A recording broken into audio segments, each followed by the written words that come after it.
Hello，各位網友，歡迎嚟到呢個有咪自由講啊！咁今日同大家講一講消費者呢個心態係啦，究竟點解會更加容易令你出事呢？啊，咁最近喺網上邊咧就聽到一句說話咧，幾好笑嘅，就係有啲客人咧想用1蚊嘅價錢咧就買2蚊嘅產品，3蚊嘅質素啊。咁跟住咧就吹4蚊嘅噓吓，咁就要5蚊嘅服務，咁最後咧就諗住賴，即係抵賴咗嗰5毫子嘅尾數。有冇呢啲人出現咧？我覺得係有嘅。咁多唔多咧？咁可能我公司接觸嘅客戶嘅質素或者係嗰個情況係比較好啲嘅，即係多數咧都係。有啲係專業人士啦，咁有啲就係自己做生意啦，咁可能呢個情況就少好多啊。咁點解話嗰個消費者嗰個心態就會令到你更加容易，即係喺裝修呢一樣嘢，或者喺其他地方俾人或者係出事咧咁樣。咁首先消費者第一樣嘢係大家去諗一樣嘢就係我都係消費者嚟嘅，我自己都係消費者，咁我會諗咩？搵一個平靚正嘅嘢，咁因為我又唔想俾多咗，好似俾人呃咗咁啦，即係能夠有咁平嘅，咁梗係平啲會好啲啦，係嘛？咁冇人想會買同一樣嘢會貴咗噶嘛，啱唔啱啊？咁就係喺裝修裏邊就係平、靚、快呢個不可能三角啦。咁我同大家解釋下咩叫平、靚、快係不可能三角咧。首先，我講下先，靚咁同埋嗰個快先啦，咁樣咁一定係唔會平嘅因為佢接得太多返嚟，佢冇可能快到俾你噶嘛。咁一定係佢冇可能接到咁多生意嘅時候，咁佢有成本有營運噶嘛。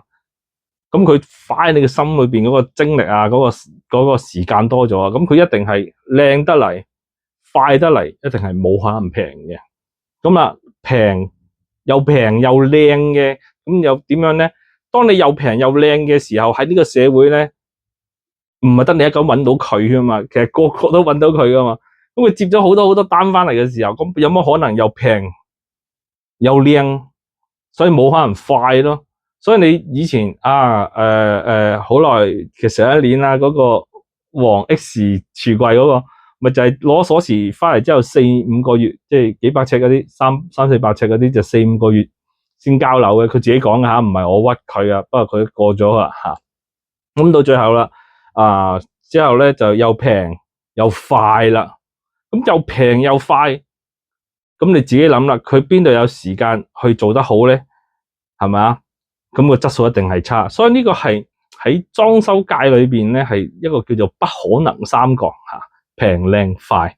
咁你可能問，咁我係消費者，咁我都想真係搵個又平又靚又快嘅，咁點解你話我呢個心態會導致我可能會俾人呃咧？嗱，首先一樣嘢就係我哋去消費，我哋係以消費者自居，我哋去個身份會諗呢一樣嘢。但係大家你有冇諗一樣嘢？就係好多公司好多做生意嘅公司，其實佢哋唔係以做生意嘅身份去自處嘅，佢哋係諗消費者諗緊啲乜嘢嘅。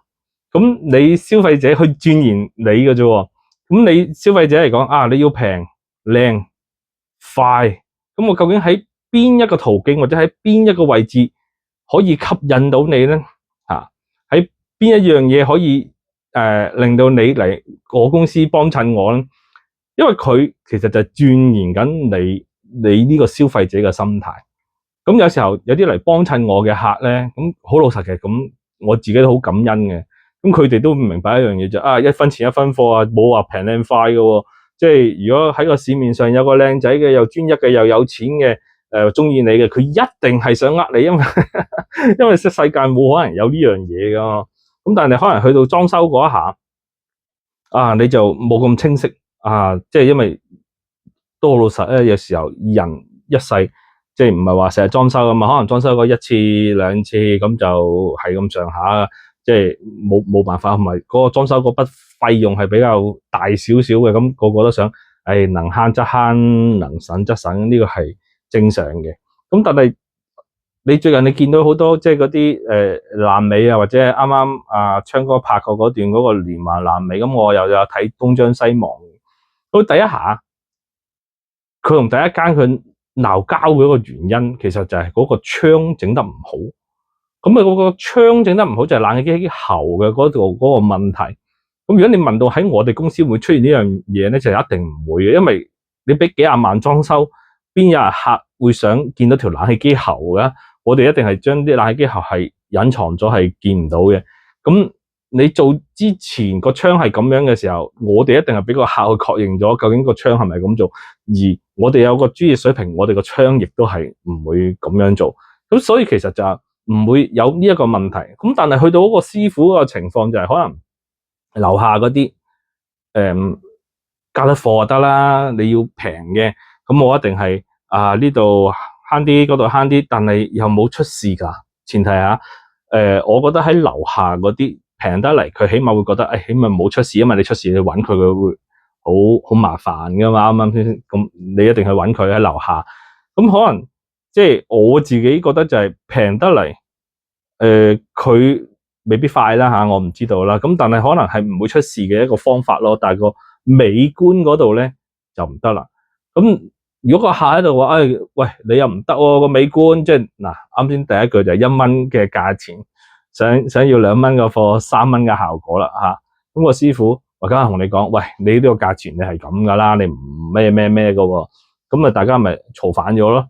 咁但係後邊啦，嗱，嗰個就係嗰個商家去研究消費者嗰個心態啦，就係你要平靚正得喎，冇問題喎，我可以搞掂喎。嗱，你揾我啦，我一定平靚正，可以又快脆。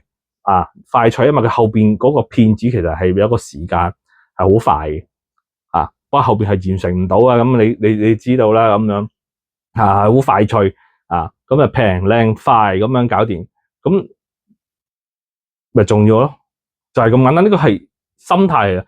你要知道你嘅商，即係你對面嗰個商家或者係你對接你嘅人，其實係專門研究消費者嘅心態。而你自己正又將你自己放喺一個消費者嘅心態裏邊咁如果你後邊咧可以將你自己嘅身份咧去諗下如果你係做生意嘅，你係會點樣咧如果我又靚又平嘅話，又快嘅話，即係好多人會揾我啦。去揾我嘅時候，咁我一係做慢啲，一係我就會加價。係啦，一係啲嘢冇做得咁好呢個係記住，呢個係不可能即係調整嘅三角嚟嘅。永遠做生意都係有一個不可能調整三角，冇可能3個角咧都係可以成立嘅。咁你就會諗到我去揾嗰間公司，如果佢一定係俾你有個平靚快嘅嗰樣嘢，9成9有問題。就係咁簡單，係啊。咁最後呢，咁就同大家分享一個叫我覺得寫得幾好嘅營商之道係咩呢？就係利我利大於客嘅，我則不能久存，係啦。客利大於我嘅則我不能久存。只有客同我嘅利大家相約先能夠雙贏，先能夠做得長嘅。咁呢個係營商之道嚟嘅。咁多謝各位咁今日就分享咁多。